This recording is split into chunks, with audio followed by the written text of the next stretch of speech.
Allah. Ini kekuatan kemerdekaan, nikmat kemerdekaan adalah daripada Allah. Apakah pantas kita syukuri dengan berbuat maksiat?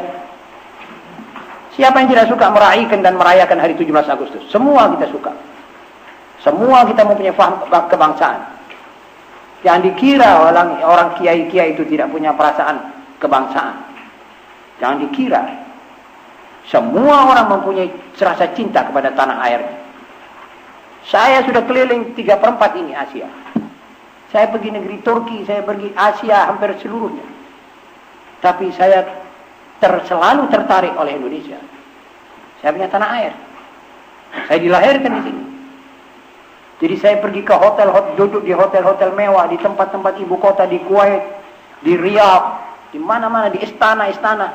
Saya teringat kepada Ampel Makmur Surabaya. Sebab saya dilahir di situ. Apa sebab saya suka pada tanah air saya. Tetapi apakah saya suka tanah air saya melanggar perintah Allah? Tidak boleh sampai ke situ, saudara.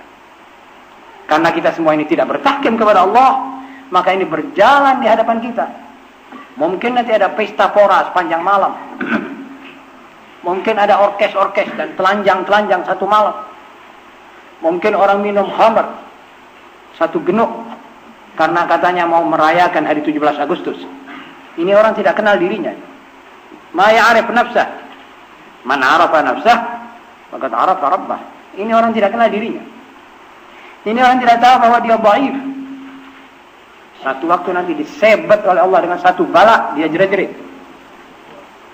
Kalau negara yang merdeka ini digempakan oleh Allah di bawah kaki kita, kita akan jerit-jerit sama siapa? Mana itu orang yang jalan bagi BH waktu 17 Agustus itu? Suruh menolong dia punya tanah air. Pernah ada gempa di Agadir di Aljazair. Itu bumi ini terbuka gini, terbelah. Lalu tertutup lagi. Orang semuanya sudah pada masuk di dalam, ditutup rata. Jadi saudara-saudara, kalau sudah azabullah, kalau sudah air menjadi bala, air itu rahmat. Dan daripada air semua yang hidup akan tumbuh. Tapi kadangkala itu air menjadi bala. Sudah merupakan banjir dan tufan. Mau kemana sudah? Saya pernah hadir banjir di Solo. 11 Maret tahun 66. Tahun 66.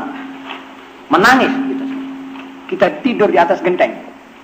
Banjir naik 4,5 meter. Kalau saya ingat itu merinding bulu roma saya. Belum apa-apa itu. Dicoba begitu saja oleh Allah, kita sudah pada nangis. Jerit-jerit manusia, ada yang azan, ada yang tolong sepanjang malam.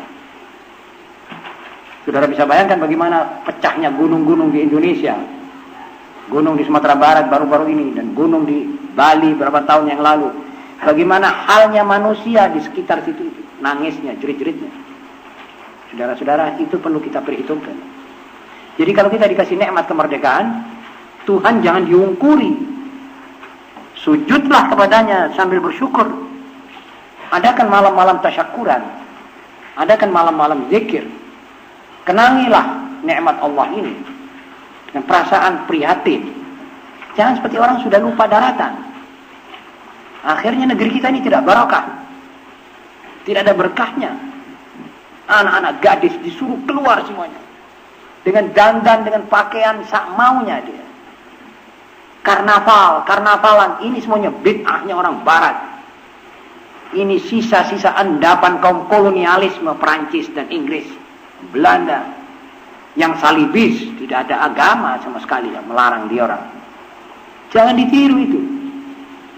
Saudara-saudara, ini salah satu daripada musibah manusia-manusia yang hidup tidak di bawah naungan Allah. Dan tidak mau hidup di bawah naungan Allah. Coba mau kan dia tahu jalannya. Ini semua yang kita lihat semua ini. Kalau mereka mau hidup di bawah naungan Allah, mereka tahu jalannya ihdinas siratal mustaqim. Tahu Quran ada di samping mereka. Hadis-hadis Nabi ada di samping mereka. Malah kadang-kadang kalau ditegur marah. Apa tidak mau menghormati 17 Agustus? Seperti dia itu saja yang berjuang, orang lain tidak berjuang. Orang lain tidak tahu 17 Agustus, tidak tahu harganya nikmat 17 Agustus. Seakan-akan begitu. Itu salah. Perempuan yang tidak berkerudung kita tegur. Dia marah. Kenapa? Tidak mengikut punya istri, tidak mengikut punya anak. Bukan begitu jawabannya itu, saudara-saudara. Itu jawabannya orang dulu itu. Itu orang ahmak. Itu perempuan hamqa. Kita mengatakan perempuan kudu ngono, artinya kamu itu diajeni oleh Allah. Jangan kamu buka auratmu seperti kamu nantang Tuhan, kamu ngungkuri Tuhan. Itu salah. Kita tegur, wajib. Bagaimana kita tidak tegur? Kamu berkeliaran di hadapan mata kita. Kita tidak tegur, kita salah. Kita tegur, kamu salahkan, tidak apa-apa. Kami terima. Lalu antara perempuan dengan perempuan mengatakan, apa kamu tunggu di rumah? Kamu cuma tunggu laki-laki kok di rumah. Ajib. Jadi kamu keluar ini mencari laki-laki. Habis apa tafsirannya? Saya sudah bilang laki-laki, kalau melihat perempuan genit, itu hanya laki-laki yang setara dengan perempuan. Itulah yang mencari perempuan begitu. Laki-laki yang berpikir panjang, yang menggunakan pikirannya, man fakkara, dia tidak akan mencari perempuan genit-genitan di tengah jalan. Yang membagi-bagi senyum simpulnya kepada siapa yang dia lihat. Dan berjabatan tangan dengan siapa yang mengulur tangan. Membonceng sepeda yang mau mengatakan mari bonceng. Naik mobil orang yang bilang sama dia, ayo naik mobilku. Naik. Ayo nginep di penginapan ini. Baik. Orang seperti gini tidak dicari oleh orang laki yang sehat pikirannya. Tidak usah orang keluar jalan untuk mencari suami seperti itu. Itu tidak betul. Orang yang duduk di rumah ini diajeni oleh Allah. Jadi orang yang begitu nanti akan dapat satu manusia lelaki yang zawak, yang cuma melampiaskan hawa nafsunya, melihat ini kelemis batuknya sudah habis, dibuang. Tidak ada lebih dari itu. Kalau orang laki-laki yang mempunyai akal, dia cemburuan, dia tidak mau istrinya jalan begitu nanti kalau sudah jadi istri saya. Itu pikiran asosiasi lelaki yang berakal. Lalu mereka bilang, kenapa kita mesti ada di rumah tangga? Orang bertanya, lah kalau tidak ada rumah tangga kan ini manusia jadi alasan semua. Apa manusia hidup tidak pakai rumah tangga? Coba pikirin saja sebentar, jangan lama-lama memikir. Umat manusia ini, apalagi umat Muhammad SAW, hidup itu mesti ada rumah tangganya. Lah kalau ada rumah tangganya, siapa yang jaga rumah tangga kalau semua pada keluar?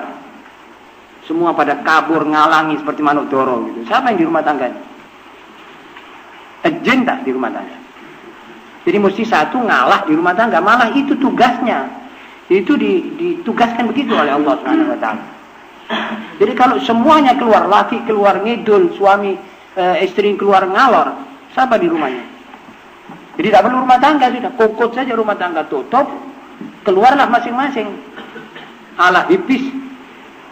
Kalau malam ngantuk, sudah berasa ngantuk di bawah jembatan, ya tidur di bawah jembatan sudah, tidak ada dapat di rumah tangga, tidak perlu ada anak. Itu kaum hipis tidak perlu beranak, sudah ada tempat. Tepatnya alun-alun, jembatan, bawah jembatan, dan di mana dia suka kaki lima. Siapa mau niru begitu? Na'udzubillah min dzalik. Orang di rumah tangga, orang terhormat. Terhormat artinya pada satu saat yang gadis dapat jodohnya, yang itu di tempat-tempat yang betul-betul dicari orang. Tidak dilihat orang. Sebagai ditawarkan. Waliyadzubillah min dzalik. Maaf. Saya terpaksa mengatakan begini.